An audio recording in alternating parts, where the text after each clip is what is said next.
Okay, so have you ever noticed that when you are tired, everything feels much harder? You have less patience, you get irritated more easily, you do not listen well, right? It happens to me too. It's not just you, or it's all of us, right? Suddenly we're saying things that we wish we hadn't said. And many of us think we have a communication problem, but sometimes we have an exhaustion problem. And there's a beautiful Buddhist story about a monk who approached the Buddha feeling really discouraged, and he wanted to continue practicing, but he had pushed himself really, really hard. So hard that his mind had become agitated and depleted. And the Buddha asked him, "When the strings of a lute are too tight, what happens?" And the monk replied, "They break." "And when they are too loose, what happens then?" "Well, then they make no music.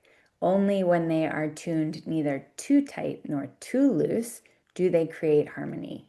Rest, the Buddha taught, isn't separate from the path. It is actually part of the path. And I love this story because so many of us believe that being a good communicator means trying harder, being more patient, being more mindful, being kinder, right? And yes, those things matter and they are very important. But when we're exhausted, the skills we usually have become much harder to access.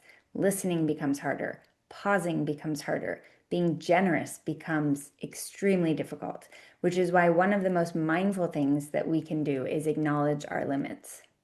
So we can say, "I am not at my best today. I am feeling tired. I'm exhausted. I'm depleted today. I need some rest before we continue this conversation. I can't be kind right now because I'm very, very tired." That is not selfish. It is wise because awareness creates understanding, and understanding is what creates connection. So if you've been feeling more reactive lately, before criticizing yourself or wondering what's wrong with you, ask yourself, are my strings pulled too tight?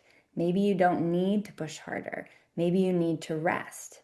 Because according to the Buddha, rest isn't getting in the way of the practice. Rest is part of the practice. If this resonates with you, let me know in the comments. Have you ever realized that what you thought was anger or impatience was actually exhaustion?